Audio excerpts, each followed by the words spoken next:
जी news देख रहे हैं आप और मैं हूं आपके साथ शीरीन। कोरोना संक्रमण लगातार डरा रहा है। पिछले 24 घंटों के आंकड़ों पर अगर नजर डालें तो हालांकि नए मामले थोड़े कम जरूर हुए हैं, लेकिन इसकी वजह ये रही कि होली के दिन देश में टेस्टिंग कम हुई।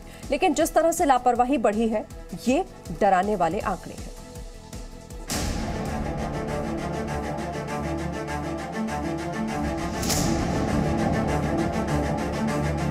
कोरोना के तेजी से बढ़ते केस के बीच केंद्र ने राज्यों को एक्शन मोड में काम करने की सलाह दी है। केंद्र सरकार की तरफ से राज्यों के मुख्य सचिवों को पत्र लिखा गया है, जिस पत्र में केंद्र सरकार ने राज्यों से कहा है कि कई जिलों में सोशल डिस्टेंसिंग का पालन नहीं होने से कोरोना के केस बढ़ रहे हैं। देश में पिछले 24 घंटों में कोरोना के कुल 56,000 से ज्यादा केस दर्ज किए गए हैं और इनमें से महाराष्ट्र में 27,000 से ज्यादा नए केस दर्ज हुए हैं।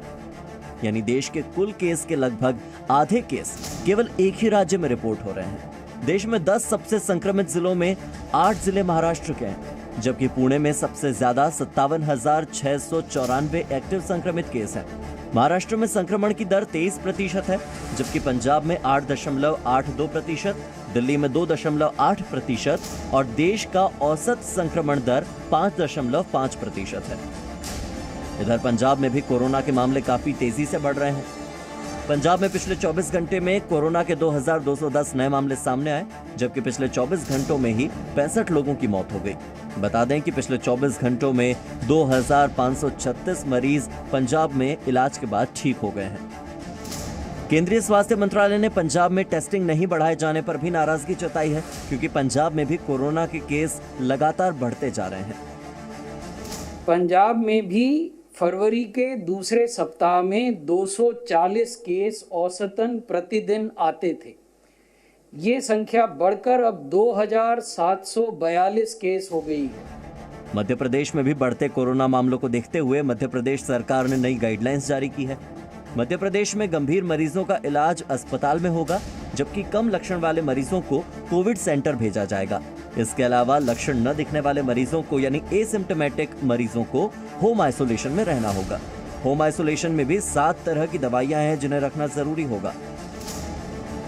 नियमों में बदलाव की वजह यही है कि मध्य प्रदेश में संक्रमण की दर 7.82% है, यानी यहाँ भी मामले काफी तेजी से बढ़ रहे हैं। मध्य प्रदेश में पिछले 24 घंटों के दौरान 2,173 कोरोना के नए मामले सामने आए, जबकि कोरोना से 10 लोगों की जान चली गई। नए मामलों में सबसे ज्यादा इंदौर में 628 नए केस, भोपाल में 497 नए केस और फिर जबलपुर में 148 नए केस निकले हैं। हालांकि कोरोना की रोकथाम के लिए पूरे देश भर में कल से 45 साल से ज्यादा उम्र के सभी लोग वैक्सीन लगवा सकते हैं। वैक्सीनेशन के लिए रजिस्ट्रेशन शुरू हो चुका है और कोरोना वायरस की दूसरी लहर से बचने के लिए आपके पास अब एक हथियार है और उसका प्रयोग आप जरूर करें। मास्क, 2 गज की दूरी और बार-बार हाथ धोने को डॉक्टर सोशल वैक्सीन मानते हैं। फिलहाल हम सबके पास सबसे असरदार वैक्सीन भी यही है और इसका प्रयोग हम सभी को करना होगा। ब्यूरो रिपोर्ट, जी मीडिया। तो वो कोरोना जो लोगों की लापरवाही की वजह से लगातार फैल रहा है, राजधानी दिल्ली में भी हालात बिगड़ते जा रहे हैं। दिल्ली की बात करें तो कोरोना के इन बढ़ते मामलों के बीच सबसे बड़ी समस्या अस्पतालों में बेड की कमी का होना है। दिल्ली के 2 अस्पताल की ग्राउंड रिपोर्ट से आप ये बात समझ पाएंगे। हालांकि दिल्ली सरकार भरोसा दिला रही है कि आईसीयू बेड की संख्या को रिव्यू करेंगे और अभी इसे दूसरी लहर नहीं कह सकते। सर, मेरे ताऊजी को कोविड के लक्षण दिख रहे हैं, तो मैं दिल्ली सरकार ऐप पे जब मैंने वो देगा सीट अवेलेबल, तो इसमें 300 सीट हैं बेड और 255 खाली है, लेकिन इन्होंने ये बेड अवेलेबल नहीं दे रहे हैं। ये एक अजीब सी उलझन है दिल्ली के दिलशाद गार्डन में रहने वाले राजीव की। दिल्ली सरकार के ऐप पर कोरोना मरीजों के लिए बेड खाली दिख रहे हैं, लेकिन राजीव जब कोरोना वायरस से पीड़ित अपने ताऊजी को लेकर LNJP अस्पताल पहुंचे तो वहां इन्हें एक भी बेड नसीब नहीं हुआ। राजीव का आरोप है कि उल्टे अस्पताल वालों ने उन्हें मरीज को दूसरे अस्पताल ले जाने को कह दिया। फोन लगाया था, फोन पे ये कह रहे हैं कि बेड खाली नहीं है और ये हमें राजीव गांधी के लिए बोल रहे, राजीव गांधी चले जाओ, राजीव गांधी हॉस्पिटल। राजीव की बात में कितनी सच्चाई थी, जी मीडिया संवाददाता वैभव परमार ने नाम बदलकर LNJP अस्पताल में फोन किया और इसकी पड़ताल की। हेलो मैम, मैं सौरभ बोल रहा हूँ। जी बोलिए।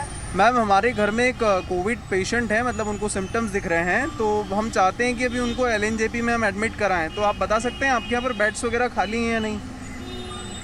1 मिनट रुकिए। LNJP में ले रहे हो पेशेंट को कोविड का? क्या? हेलो,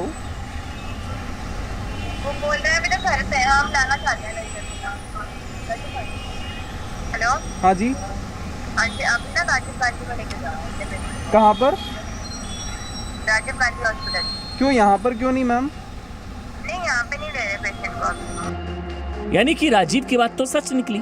अब सवाल है कि क्या दिल्ली के सभी सरकारी अस्पतालों का यही हाल है? जी न्यूज संवाददाता वरुण भसीन ने दिल्ली सरकार के ऐप को खोला, वहाँ क्या दिखा आप भी सुनिए। ये नॉर्दर्न रेलवे का पहला अस्पताल आपको नजर आएगा। उसके बाद अगर आप होली फैमिली हॉस्पिटल ओखला की बात करें तो वहाँ 8 में 3 बेड ही सिर्फ खाली हैं। उसके बाद बहुत से ऐसे प्राइवेट अस्पताल हैं। सरकारी अस्पतालों में अभी भी कोविड के वेंटिलेटर वाले बेड खाली हैं, लेकिन प्राइवेट अस्पताल, फोर्टिस अस्पताल, शालीमार बाग की मैं बात करूं तो वो वहाँ पर एक भी बेड खाली नहीं है। मैक्स SS हॉस्पिटल शालीमार बाग की बात करें, वहाँ पर भी एक भी बेड खाली नहीं है वेंटिलेटर का। यानी कि कोविड पेशेंट अगर वेंकटेश्वर हॉस्पिटल द्वारका की तरफ जाएंगे तब भी वहाँ नहीं मिलेगा।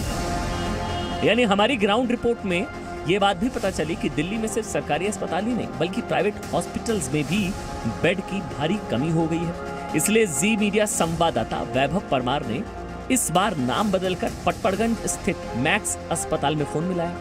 फोन पर हुई बातचीत आपको सुननी चाहिए। हाँ सर, बताइए। सर बेड्स वगैरह अवेलेबल हैं या नहीं आपके यहाँ पर? सर पेशेंट को क्या इशू है? हाँ पेशेंट को प्रॉब्लम क्या है सर? सर पेशेंट को कोविड सिम्टम्स हैं। ओके सर, लेकिन कोविड के अभी फिलहाल बेड आई थिंक आपने पहले भी फोन किया होगा। हाँ नाम क्या है पेशेंट का? सर वही मैंने अभी थोड़ी देर पहले भी बात की थी। पेशेंट का नाम आकाश जैन है। जी अभी फिलहाल तो नहीं है सर, कोई डिस्चार्ज अभी डिले नहीं है हमारे। बट सर आपके यहाँ पर तो जो दिल्ली गवर्नमेंट का दिल्ली कोरोना ऐप है उसमें तो बता रहा है कि मैक्स जो पड़पड़गंज हॉस्पिटल है उसमें तो 79 बेड्स अवेलेबल बता रहा है। नहीं सर, मेरे पास अभी नहीं है फिलहाल सर। क्या कारण है सर? ऐसे में फिर कोविड पेशेंट्स जाएंगे कहाँ? मतलब ऑलरेडी फुल है सर मेरे पास। जो कोविड पेशेंट है वो अभी हिले नहीं है ना रूम से ना इसे। दिल्ली में कोरोना के तेजी से बढ़ते मामलों पर दिल्ली के स्वास्थ्य मंत्री सत्येंद्र जैन भरोसा दिला रहे हैं कि दिल्ली के अस्पतालों में सभी ICU बेड की फिर से समीक्षा की जाएगी। आगे जैसी जरूरत होगी वैसे कदम उठाए जाएंगे। पूरी तरह से कड़ाई बरती जा रही है और जितनी भी इसके लिए लोगों को जागरूक करने के लिए वो भी जागरूक किया जा रहा है। मैं फिर से आपके माध्यम से कहना चाहूंगा मास्क जरूर लगाएं। मास्क की वजह से हम सुरक्षित सकते हैं। बेड्स को आज रिव्यू किया जाएगा और आज ही इसके लिए इंतजाम किए जाएंगे। इसको देखो लहर तक कहने के लिए मुझे लगता है 1 हफ्ता आपको वेट करने दें। दोनों जगह से हैं, दिल्ली के भी हैं, बाहर के भी पेशेंट हैं। जितने भी जो सीरियसली इल हैं वो सारे दिल्ली ही आते हैं। दिल्ली सरकार कुछ भी कहे लेकिन ये सच है कि दिल्ली में कोरोना मरीजों की संख्या बढ़ने के बाद हालात बिगड़े हैं। अस्पताल में बेड्स की कमी है। ऐसे में हमें और भी सावधान रहने की जरूरत है। दिल्ली से वैभव परमार और वरुण भसीन के साथ bureau report ji media. Presenting B News app available on Google Play and App Store. Download it now.